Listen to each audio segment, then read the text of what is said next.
Wow, so that's how My Hero Academia's manga ends after nearly 10 years of serialization. Wow, with the series concluding with 430 chapters of its manga. For starters, let's just say one time a massive shout outs of love and appreciation to Kohei Horikoshi for a decade of putting in the work as a mangaka. In case you don't know, mangaka, they be going through it. They live a wild life, and for 10 straight years, homie put the pen to the pad and created a series that rose to prominence and has been one of the flagship titles of Shonen Jump's magazine for, again, nearly a decade. Right after the original Naruto manga ended back in 2014, My Hero Academia started and pretty much took up the mantle of that shonen series of a boy with a dream, so to speak. And here we are 430 chapters later, putting this one to rest, which it's interesting because while My Hero did last 10 years, it's definitely a little bit noticeable that it's a lot shorter of a run than a lot of its predecessors. 430 chapters in comparison. Naruto did 700, Bleach did, I think, 686 chapters, 680 something chapters. One Piece is well into the thousands, or 1,000 plus. So My Hero Academia ending in 430 chapters. That's right around, I want to say, the amount of chapters that Katekyo Hitman Reborn ended. So pretty lengthy run. Let's talk about just in general how things have transpired and where we're at right now after the war against All for One and Shigaraki and the Liberation Army, or whatever the heck they were going by. I guess let's get some of the bad stuff out the way first so we could kind of just be in the moment of, where we're at with things. Some of the stuff is, and there's no denying this, majority of people feel the same way. The fact that this final arc has not lived up to that hype that My Hero Academia once delivered. You go back to whether it be Endeavor and Hawks fighting against the Nomu, All Might versus All for One the first time they had that bout, or you even go back to the previous war where Shigaraki was like just dominating everybody before All for One really took control of his consciousness and whatnot. Series definitely over the last couple of years that they kind of stretched out this final arc has not had that same level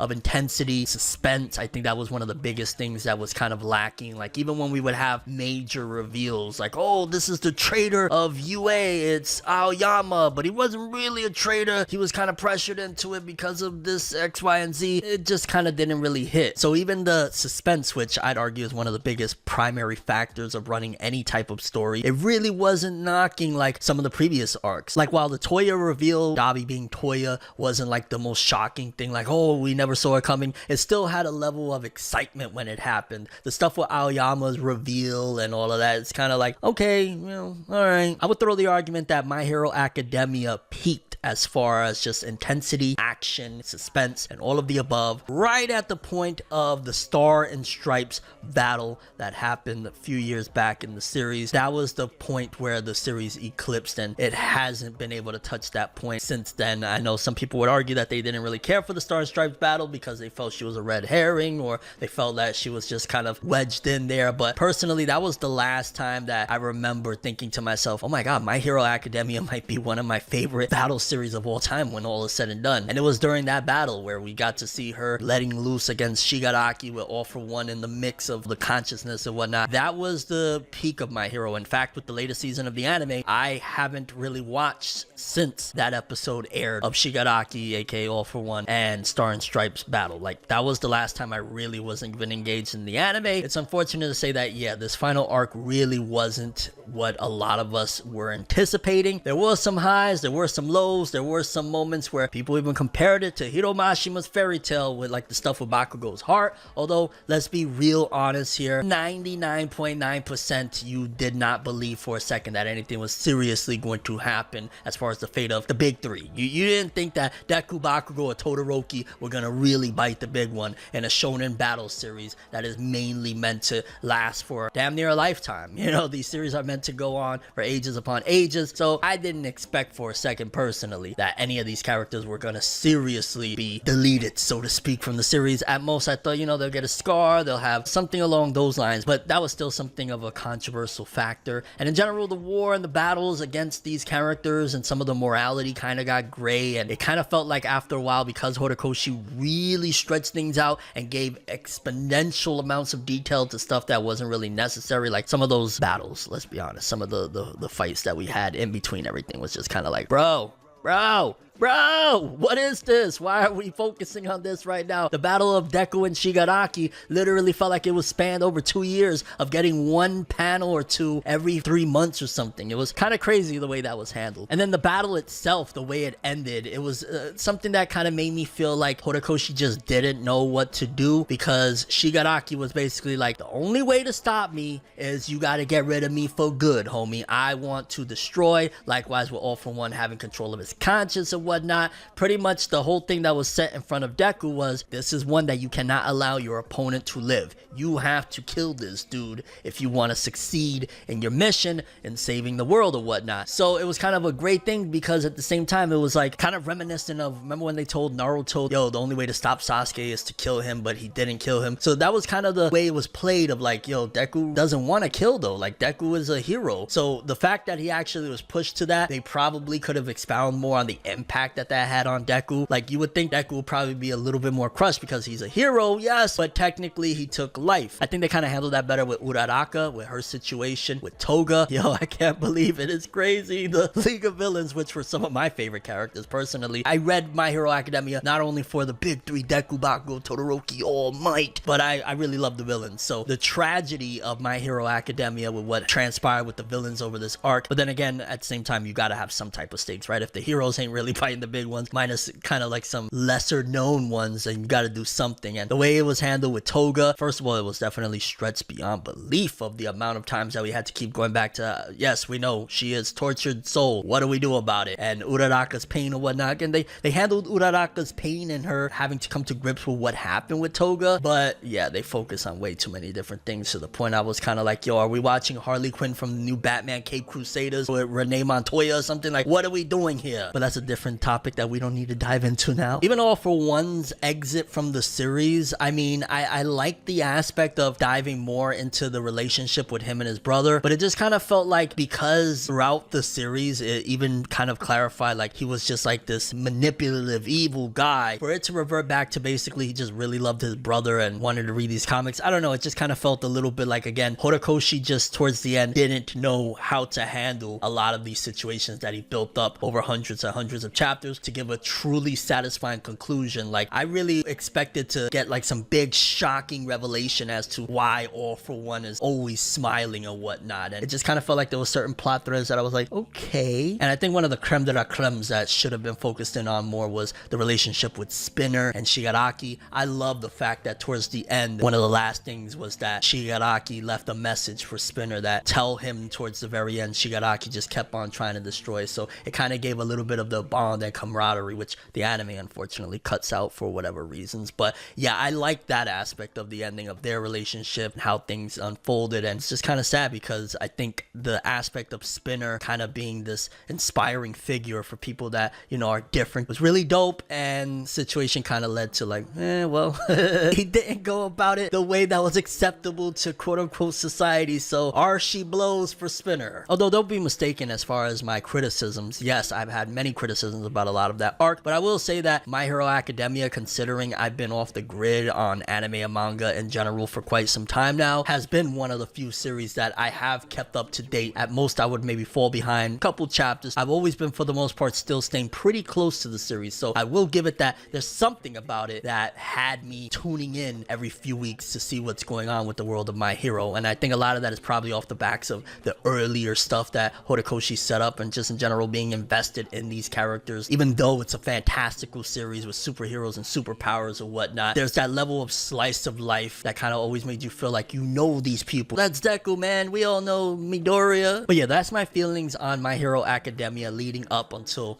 this final chapter, chapter 430. This chapter, 8 years later, after the events of the war against All For One and Shigaraki. It's crazy. We're actually here. So Deku's fate, well, in the beginning of the chapter at the very least, it seems as though for a good period of time, Deku was not even really like on the front lines or being a hero of any sorts. It seems as though the embers of One For All, after a certain point, it was just completely gone. So Deku essentially in the beginning of this chapter, 8 years later, has been a teacher. They played it very, very Shonen Jump. You know, when they have that mega hit series, they always got to do this. They did it with Dragon Ball, they did it with Naruto, they did it with Bleach. The time skip to leave room for if tomorrow they needed to bring My Hero back and bring in Horikoshi, they can easily put in 100 stories in between those 8 years. So you get the time skip, big jump. And again, it's because My Hero is one of the most popular series in Shonen Jump history. It sold millions and millions of copies. So they definitely wanted to do something similar to what they've done with a lot of the predecessors of Shonen Jump, that big 8-year time skip. And again, Deku being a teacher, honestly, in retrospect, it is extremely fitting of his character. Like, yes, his dream was to be a hero, and even though I don't have a quirk, I could still be a hero. And he was. Like, if his dream was, even though I don't have no powers, but I want to be a hero, he literally saved the world against the biggest threat the world ever seen. So he already technically had accomplished that dream of being the greatest hero. He was that. And considering the very beginning of the series was that he was kind of this book nerd of, you know, knowing everything about quirks and whatnot, it would make the most sense. He would actually be a great teacher, a great person to pass on wisdom and knowledge of what it truly means to be a hero, because not only does he have the book smart aspects of it, of just knowing everything about every hero in history and all that, but also he's, you know, demonstrated what it truly means to be a hero, to jump into action, your body throwing in before your mind can even catch up, of just knowing you got to do the right thing. So that made sense to a certain degree. It was a bit disappointing, and to be honest with you, if it wasn't for the ending and what they actually gave Deku, I legitimately thought that, oh my god, they're pulling up Flowers for Algernon with Midoriya. Wow, it felt like we gave him these crazy fantastical adventures, fantastical powers, you know, one for all being this immaculate thing where he has all these different quirks, to back to how it all began, quirkless. And I kind of felt a little bit sad. He seemed that he was content with the situation, because Deku rolls with the punches. He's always been that way. But at the same time, it was pretty sad. And he even admits at one given point during the chapter, yo, dog, I do miss it from time to time. I'd be lying if I said I didn't. It is what it is. The way the one for all thing, kind of the embers burned out, I have no doubt in my mind the day that they decide to bring this back and do a sequel, spin-off, whatever they want to do, somebody else is going to have inherited that, and that'll be when, you know, the next catastrophe in the world of My Hero begins or whatnot. But yeah, I was a little bit sad and bummed about that. It was interesting to see though how a lot of these characters' lives panned out. I feel like there was more that could have been done, and obviously, you know, this was the ending chapter, but considering it was about 19 pages, I wish the last chapter would have been closer to 25 to 30 pages. There was some plot threads, for example, like Deku and Uraraka, what happened there that was kind of building up this entire time to be a relationship, not addressed at all. Very, very disappointing in that aspect. Like, that's a big pairing thing that fans wanted to see, what happened here. But then the ending of the chapter, you know, because Deku has that conversation with that kid that looks up to him, and he has the same moment that he had with All Might, where he tells the kid, you can still be a hero even though your quirk isn't the greatest. And he even gives a little bit of that Deku-esque element to kind of make it not a complete, like, oh, you know, it's just like what happened with him and All Might, where he kind of starts nerding out and thinking of all the strategies of what this kid could use his quirk to become. But the whole kit and caboodle about the end of the chapter is Deku is meeting up with All Might, because All Might has something he wants to give to Deku. And before we get to that point, I just gotta say that, why didn't we get a little bit more emphasis on certain aspects? Like, we hear that basically Bakugo is like, you know, he's a top hero, he's always up the Billboard charts of being a hero. Likewise with Todoroki, that pretty much Todoroki is night and day doing hero work, and they're looking at him less as Endeavor's son and more like, nah, that's Shoto, bro, you bugging, you know what I mean? So they kind of just dabbled on all that, but really this final chapter was kind of all about Deku and what he's become. So it's like a gift and a curse of like, yeah, it's great, we get mad Deku, but a little bit more emphasis on some of the other characters, considering Class 1A has been the big shabanga of everything. You know, we can't do nothing unless we're all together, except on the final chapter we're just gonna kind of get brief mentions and move on, because it's about Deku, baby, let's go. And essentially All Might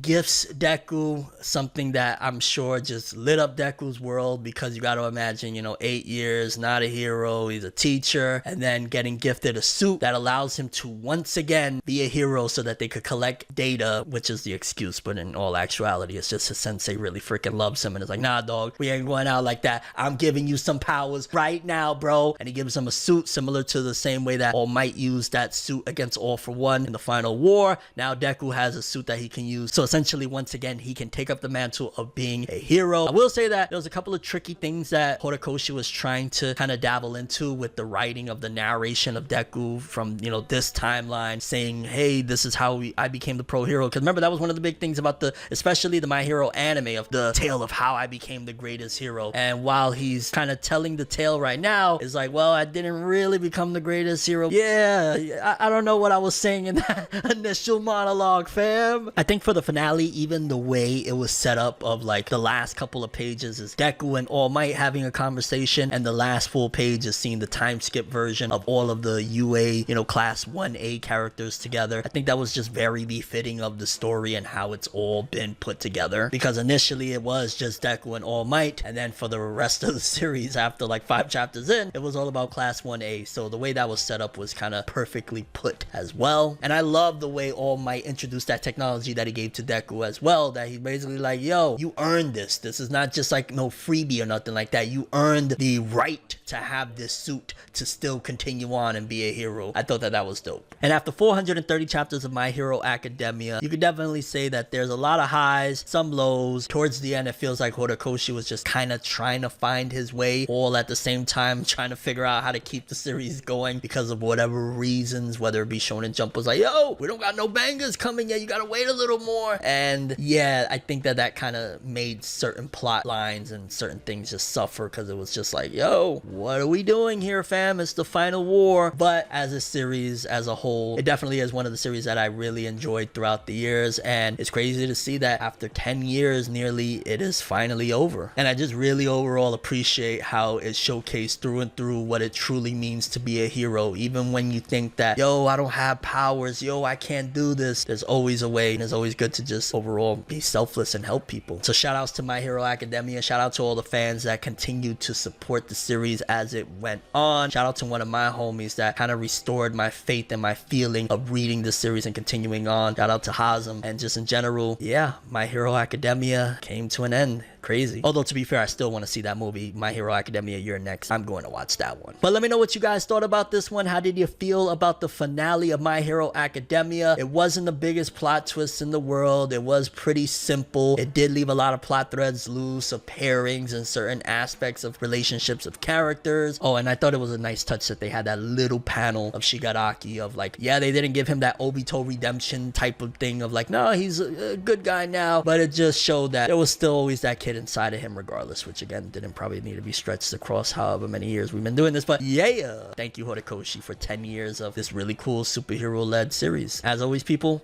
have an awesome day. Oh yo, and subscribe and hit that bell if you want more videos. Yeah.